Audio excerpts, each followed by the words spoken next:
ছাত্ৰ ছাত্ৰীসকল আজি মই তোমালোকৰ কাৰণে ভাৱ সম্প্ৰসাৰণ লৈ আহিছোঁ কাৰণ এজন ষ্টুডেণ্টে মোক কৈছিলে যে ভাৱ সম্প্ৰসাৰণ কেনেকুৱা মানে কিছুমান ইম্পৰ্টেণ্ট টাইপৰ দিবলৈ মই যত্ন কৰিছোঁ ইয়াত দিবলৈ কিন্তু কথা এটা আছে ইয়াত তোমালোকে বুজিবলৈ চেষ্টা কৰা ভাৱ সম্প্ৰসাৰণত সাধাৰণতে কিছুমান পতন্তৰ ফকৰা যোজনা আৰু কোনো বিখ্যাত ব্যক্তিৰ জ্ঞানগৰ্ভ উক্তি আদি দিয়া হয় আৰু ছাত্ৰ ছাত্ৰীসকলে সেইবোৰ ভাৱ সম্প্ৰসাৰণ কৰিব লাগে অৰ্থাৎ ভাৱ বহলাই লিখিব লাগে ছাত্ৰ ছাত্ৰীসকলে ভাৱ সম্প্ৰসাৰণ ভালদৰে বুজি লৈ নিজৰ ভাষাত ইয়াৰ ব্যাখ্যা কৰিব লাগে এই ভাৱ সম্প্ৰসাৰণ লিখোতে ভাষাৰ শুদ্ধতাৰ ওপৰত গুৰুত্ব দিব লাগে ভাষা সহজ আৰু সৰল হ'ব লাগে আৰু ভাৱ সম্প্ৰসাৰণ কৰাটো সহজ কামো নহয় ইয়াৰ বাবে অনুশীলনৰ প্ৰয়োজন গতিকে এই গুৰুত্বপূৰ্ণ কথাটো তোমালোকে মনত ৰাখিবা যে মই কিছুমান তোমালোকৰ ইয়াত 15টা মান ভাৱ সম্প্ৰসাৰণ দি দিছোঁ তাৰপৰা তোমালোকে আইডিয়াটো ল'ব পাৰিবা আৰু যিবিলাক তোমালোকে উদাহৰণ দিবা সেইবিলাক বাস্তৱত হ'ব লাগিব আৰু নতুনত্ব আনিবলৈ যত্ন কৰিবা তেতিয়াহ'লে তোমালোকৰ ভাল হ'ব আৰু যেনেকুৱা ধৰণৰ ভাৱ সম্প্ৰসাৰণ নহওক কিয় তোমালোকে জানিবাই কাৰণ ইমান টান নিদিয়ে কিন্তু তোমালোকৰ নিজৰ ভাষাৰে লিখিবলৈ যত্ন কৰিবা ইয়াত মই তোমালোকক 15টা মান তোমালোকক ভাৱ সম্প্ৰসাৰণ দিছোঁ আৰু এই পিডিএফটো যদি দৰকাৰ হয় তোমালোকৰ তেনেহ'লে মোক কি কৰিবা টেলিগ্ৰামত যাবা টেলিগ্ৰামত গৈ পেলাই তলত লিংক আছে @ps0803 তাতে তোমালোকে মেছেজ দিবা মই তোমালোকক এইটো দি দিম এতিয়া কথা হ'ল তোমালোকৰ ভাৱ সম্প্ৰসাৰণ কৰোঁতে কি কি কথা মনত ৰাখিব লাগিব তোমালোকে গম পালা অতি সহজে তোমালোকে 5 নম্বৰ ল'ব পাৰিবা খালি তোমালোকৰ নিজৰ ভাষাৰে লিখিবা ইয়াত চোৱা 1 নম্বৰটো কি কৈছোঁ আয়েৰো বাৰ্তা গংগাৰো যাত্ৰা এইটো মানে কি এইটো চাই লোৱা সময়ৰ সঠিক ব্যৱহাৰৰ বিষয়ে বুজাবলৈ উক্ত প্ৰবচনটি সততে ব্যৱহাৰ কৰা হয় ইয়াত তোমালোকে ধুনীয়াকৈ পঢ়ি ল'বা ধুনীয়াকৈ মই লিখি দিছোঁ তাৰপিছত 2 নম্বৰটো চোৱা সময়ৰ হৰ মাৰিব নাজানিলে হৰ পশুৰ মংস খাবলৈ আশা কৰা মিছা মানে সময়ৰ হৰ যদি মাৰিব নাজানা বা সময়ৰ কাম সময়ত যদি কৰিব নোৱাৰা তেতিয়াহ'লে তোমালোকে যিকোনো আশা কৰা বা যিকোনো ফলাফলৰ বিষয়ে আশা কৰা তোমালোকৰ মিছা হ'ব বুজিলা তাৰপিছত চোৱা তোমালোকে পঢ়ি ল'বা ধুনীয়াকৈ এইখিনিত ধুনীয়াকৈ লিখা আছে তোমালোকে পঢ়ি ভালকৈ প্ৰেক্টিছ কৰিবা অনুশীলন কৰিবা মাতিলে ৰণলৈকো যাবা নামাতিলে ভোজলৈকো নাযাবা এইটো হ'ল কি জ্ঞানী লোকে কোৱা প্ৰবচনহে এইটো অসমীয়াত জ্ঞানী লোকে কোৱা প্ৰবচন কৰ্তব্যৰ খাতিৰত বা প্ৰয়োজনত যে টান কামো কৰিব লাগে আৰু অপ্ৰয়োজনত যে আনন্দজনক কামো কৰিব নালাগে তাক বুজাবলৈ প্ৰবচনটো কোৱা হৈছে মানে সময়ৰ সদব্যৱহাৰ কৰিবলৈ তোমালোকক কোৱা হৈছে তাৰপিছত চোৱা 2 মহৰ যুঁজত বিৰিণাৰ মৰণ ইয়াত ডাঙৰৰ অৰিয়াৰীৰ সময়ত সৰু লোকৰ ক্ষতি হোৱাটো বুজাইছে পঢ়ি ল'বা ধুনীয়াকৈ বাছি খাবা জাগি হ'বা সকলো কামতে সতৰ্কতা অৱলম্বন কৰিব লাগিব এতিয়া তোমালোকে SSLC দিবা ইয়াতো তোমালোকে যদি ভাবা যে মই এতিয়া তোমালোকৰ প্ৰি ফাইনেল চলি আছে ন প্ৰি ফাইনেলত তোমালোকে ক'লা যে ইয়াত এতিয়া আমাৰ একো হেৰি নাই আমাৰ চেপ্টাৰ কমপ্লিট হোৱা নাই হ'ব জানুৱাৰীৰ পৰা একদম ধুনীয়াকৈ 31st খাই পেলাই জানুৱাৰীৰ পৰা আৰম্ভ কৰিম তেনেকুৱা কৰিলে নহ'ব তোমালোকে সকলো কাম সতৰ্কতাৰে কৰিব লাগিব তোমালোকৰ 31st আছে কি আছে পিছত আছে কিন্তু তোমালোকৰ পঢ়াটো মেইন ন পঢ়াটো তোমালোকে ক্ষতি কৰিলে তোমালোকে কি হ'ব তোমালোকৰ নিজৰ লছ হ'ব সেইটো কথা তাৰপিছত চোৱা আপোন ভালেতো জগত ভাল তোমালোকে যদি নিজৰ মাজতে ভাল বিচাৰিব যত্ন কৰা তেতিয়াহ'লে চাবা জগতখনো ভাল হৈ গৈছে মানে ইয়াত আচাৰ আচৰণৰ বিষয়ে কৈছে পঢ়ি ল'বা তোমালোকে আৰু কিনা হাঁহৰ ঠোঁটলৈকে মঙহ থাকে এইটো কি টকা খৰচ কৰি ক্ৰয় কৰা বস্তুৰ সৰ্বোচ্চ সদব্যৱহাৰৰ বিষয়ে ক'বলৈ যাওঁতে উক্ত কথাভাগি ব্যক্ত কৰা হৈছে যেনে ধৰা কিছুমান তোমালোকৰ ছাৰ্ভিচ আছে যিবিলাক তোমালোকে টকা দি ল'ব লাগে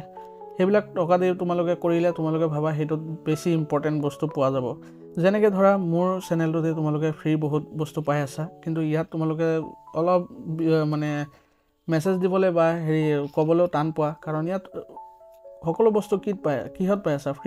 ফ্ৰী বস্তু এনেও ভেলু কম থাকে কিন্তু মই চোৱা তোমালোকৰ যিমানখিনি ষ্টুডেণ্টে মোক মেছেজ দিছা গোটেইখিনি মেছেজত মই কাম কৰিবলৈ যত্ন কৰোঁ ভাৱ সম্প্ৰসাৰণ এজনে কৈছে মই এজনৰ কাৰণে ভিডিঅ' বনাই দিছোঁ মোৰ এনেকুৱা মটিভ নহয় যে তোমালোকৰ পৰা মই কিবা এটা ল'ব লগা এনেকুৱা কেতিয়াও নহয় ভৱিষ্যতো নহয় মই ফ্ৰী প্ৰভাইড কৰি যাম তোমালোকে যদি ইণ্টাৰেষ্ট থাকে তোমালোকে কৰিবা মোৰ এজন ষ্টুডেণ্ট হ'লেও মই কৰিম কোনো কথা নাই তাৰপিছত চোৱা 8 নম্বৰ পঢ়াই পঢ়ে ৰুৱে পাণ এই পঢ়াই পঢ়ে ৰুৱে পাণ এই তিনি নিশ্চিন্তে আন মানে কাৰ্যসিদ্ধি লাভ কৰিবলৈ প্ৰয়োজন হোৱা একাগ্ৰতাৰ গুণৰ কথা ক'বলৈ গৈছে ইয়াত কাৰ্যসিদ্ধি কৰিবলৈ কি কি প্ৰয়োজন হয় একাগ্ৰতা গুণৰ কথা ইয়াত প্ৰকাশ পাইছে তোমালোকে পঢ়িলে গম পাবা তাৰপিছত যি মূলা বাঢ়ে তাৰ দুপাততে চিন সৰুতে গম পোৱা যায় কোন কেনেকুৱা হ'ব সেইটোৱে তাৰপিছত 10 নম্বৰ চোৱা চেষ্টাৰ অসাধ্য একো নাই তোমালোকে যদিও ভাবিছা যে ক্লাছত 90% পোৱা ল'ৰাজন বা ছোৱালীজনী ভাল মই 30% বা 35% পাওঁ এইকাৰণে মই বেয়া এইটো এনেকুৱা কোনো কথা নাই চেষ্টা কৰি যোৱা তোমালোকে নিশ্চয় তোমালোকে যদি 30-35% পাই আছে এতিয়াও তোমালোকে নিশ্চয় 70% লৈকে যাব পাৰিবা কিন্তু চেষ্টা কৰিব লাগিব এই 90% পোৱাজনো কিন্তু চেষ্টা কৰি আহিছে কাৰণে সিহঁতে সফল হৈছে কাৰণ সিহঁতে প্ৰতিটো ষ্টেপতে ভালকৈ পাৰ কৰি আহিছে যেনেকৈ 6 পাৰ কৰি আহিছে ধুনীয়াকৈ 7 8 গোটেইখিনি তেওঁলোকৰ হেৰি আছে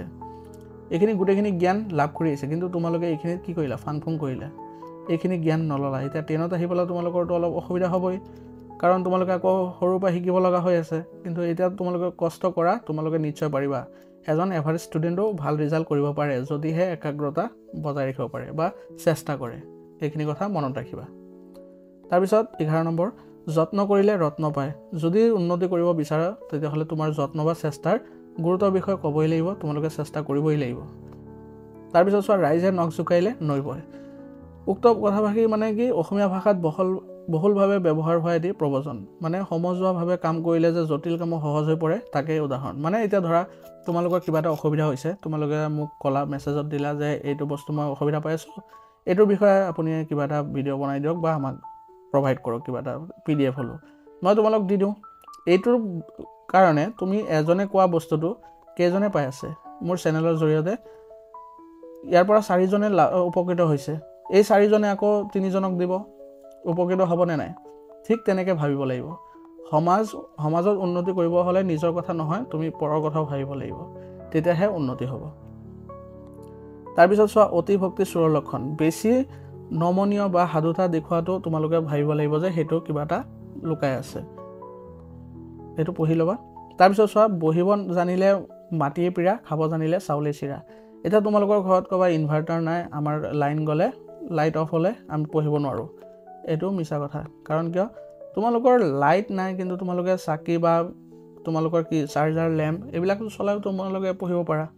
হয় না নহয় তেতিয়াহ'লে মানে কি পঢ়িব যদি জানা তেতিয়াহ'লে যিকোনো পোহৰতে তোমালোকে পঢ়িব পাৰিবা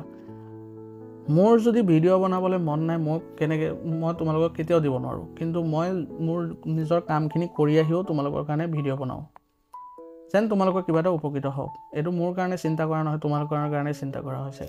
মই যেনেকৈ নহওক মই মোৰ নিজৰ টাইম টেবুলটো মই মেইনটেইন কৰি চলিব সেইটোৱে টাইম টেবুল যদি মেইনটেইন কৰিব পাৰা তেতিয়াহ'লে সকলো ক্ষেত্ৰতে তোমালোকে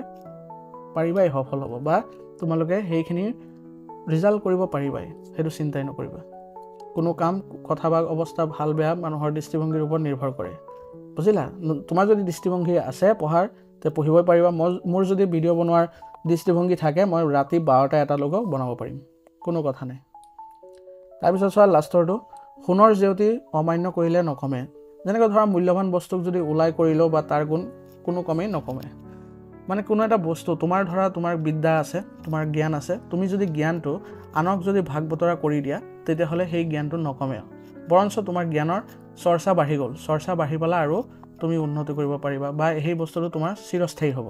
যেনেকৈ ধৰা মোৰ ক্ষেত্ৰতে তোমালোকক মই কিবা এটা বুজাব পাৰিছোঁ এই বুজোৱাৰ ক্ষেত্ৰটোত মোৰ কাৰণে কি হৈছে আজি ভাৱ সম্প্ৰসাৰণ মই তোমালোকক বুজাই পেলাই মই কিবা এটা শিকিব পাৰি আছোঁ ন